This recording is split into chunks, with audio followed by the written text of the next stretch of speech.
Hi guys, welcome to the SketchWork TV show, How Did They Do That? I'm your host, Justin Heasman.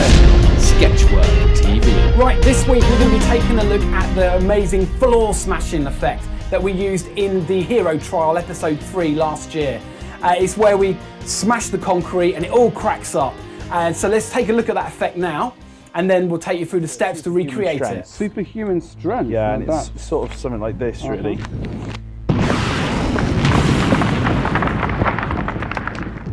Okay, Mr. Nolan, the Academy starts in 4 weeks, so we will see you there.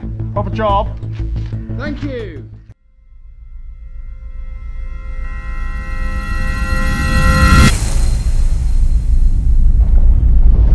Welcome to the HitFilm version of the floor smash tutorial. First thing you need to do, create a brand new composite shot, drop and call it cracks, drop on your footage. So there's my footage, Dean, great position. And then what you want to do is get your cracks image, which you can either pick up from a site like CG Textures, or you can create your own. So drop that on, turn it into a 3D layer, and then align it to your floor so that it matches the perspective. And then the end of the cracks, you want to just sort of level up to where the impact is going to be. And then what you want to do is just duplicate it a few times and just vary it slightly so it cracks off into different directions, like so. So there we have our final position there. Don't worry about the color or anything like that. Don't worry about the position in comparison with the footage there, because we're going to be dealing with all that in a different composite shot. So there's our cracks. And last thing you need to do is just switch off the guide layer, and that's the cracks section finished. So then we move on to the shockwave. So now we need to create a brand new composite shot. We'll call this one shockwave, and drop on your footage. And what I've done, I've lowered the opacity of this footage to about 50%, and you do that in your transform controls here. And then add a new plane and make it a white plane, make it a 3D layer, and then play with the transform settings until you can get it lined up with your main footage. And what you can do, you can drop the opacity of that so you can just see underneath, and you can see I've just matched the perspective of the actual footage there. So let's whack that back up again.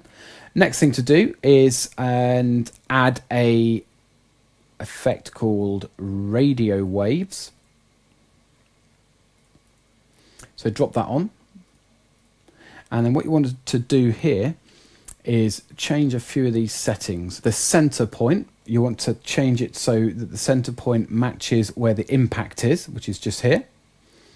You want to change the shape to be a circle. The appearance, you want the color to be white. The opacity, you want to whack right up to 1. Change the wave start to 0, fade in and fade out to 0%. Wave end, I just left at the default, which was at 10 seconds. The start width and the end width, make them about 120. And then the last thing to do is the motion frequency. But what you need to do here is, if you look at, not the frequency, drop the frequency down to 0, but the expansion, go to the end of the animation. So you see you've got the radio wave now, and you've only got the one radio wave, which is what we want. Go right to the end of the animation of where the actor is, just about the last frame, and you can play with the expansion here to see exactly where you want this to finish. So just move it to where you want. There we go, and that does for me. You don't need to keyframe it, because what that would do, that would now just animate to that expansion. And what you can then do, you don't need the guide layer on anymore. So you can switch that one off. So you've now got a black and white with the white shockwave going across the exact plane. And you'll notice it does cut off at this blue line here. That's because that's where my, if I turn that radio waves off, that's where my white plane finished. And that's exactly where I don't want the radio wave to go over, because I don't want it to go into this fence area. So that's why I've butted the edge of the white plane up to that there.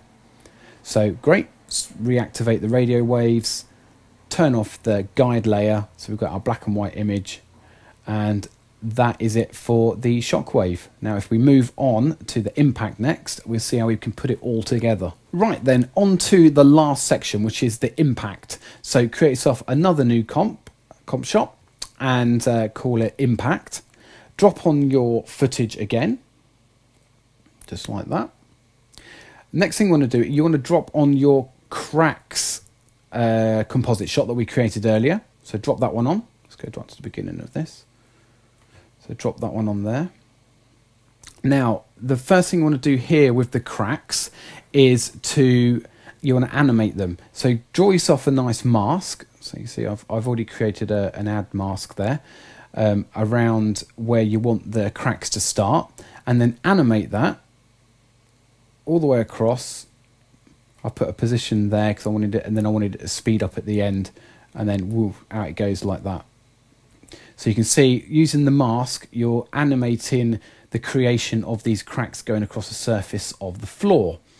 I increased the feather to about 50, and that was it for the cracks. You can then, the final thing, just right click and change the blend mode to difference.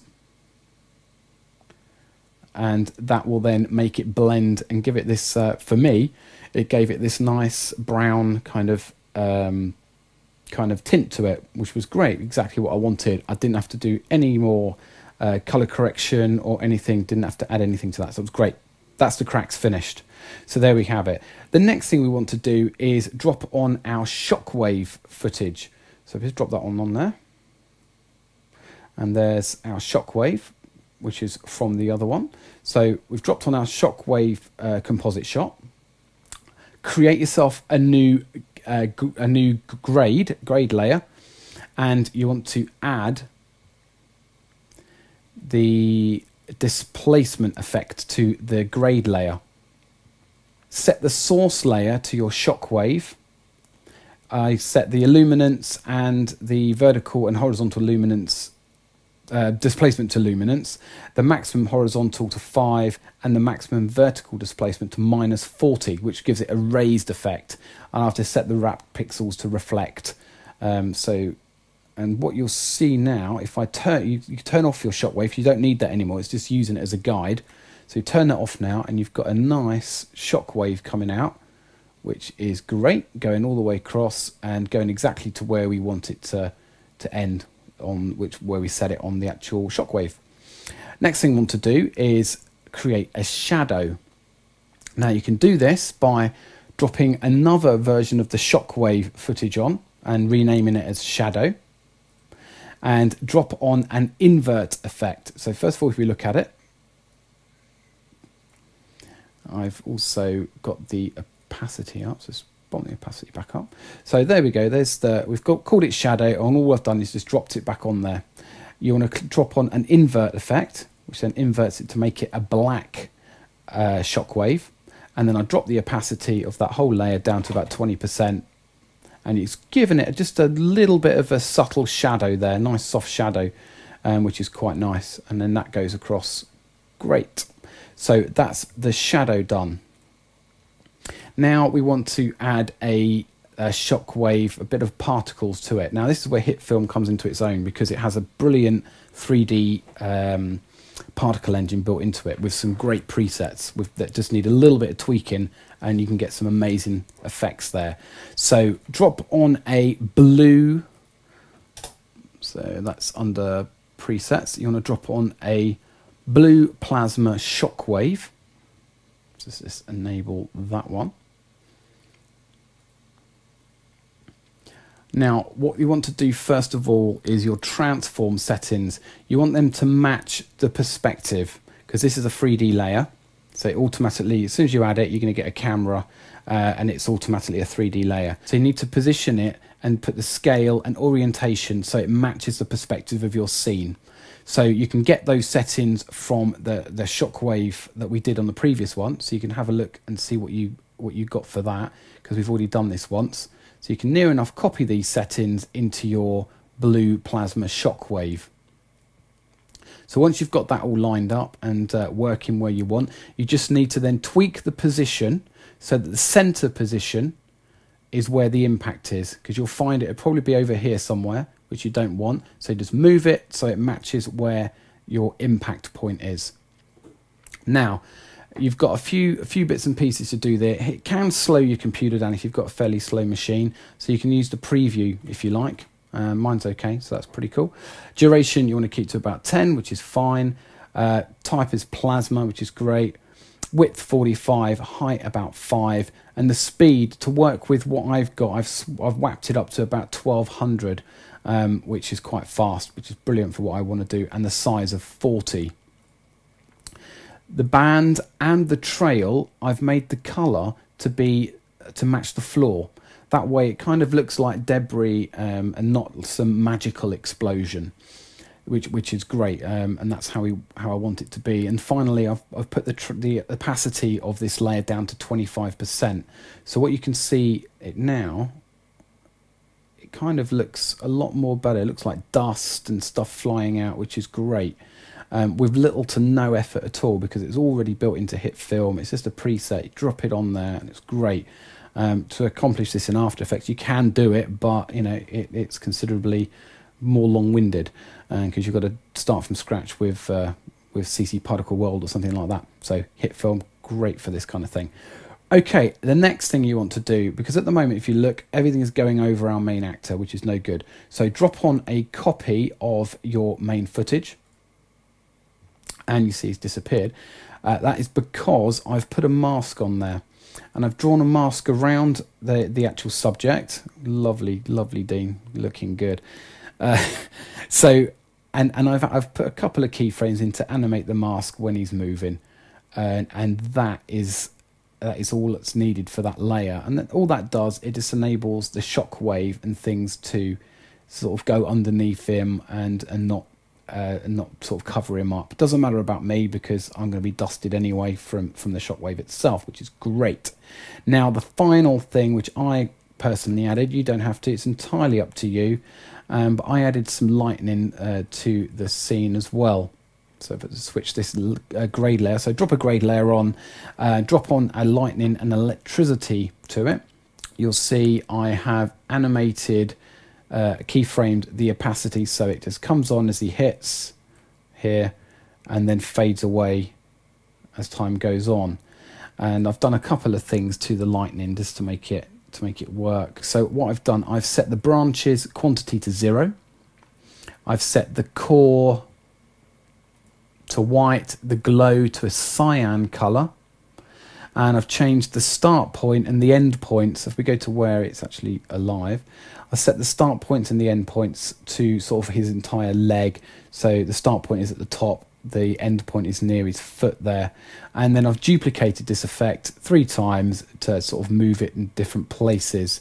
And what you want to do to keep the lightning so it has its own look on each of them, just change the seed here on each of them. So this one's got seed of 0, this one I've got seed of 5, and this one I've got seed of 15. So it just gives it a little bit of a different animation on each of those. So what you can see now is we start there and it builds up, bam, bit of lightning, and then fades away as we go.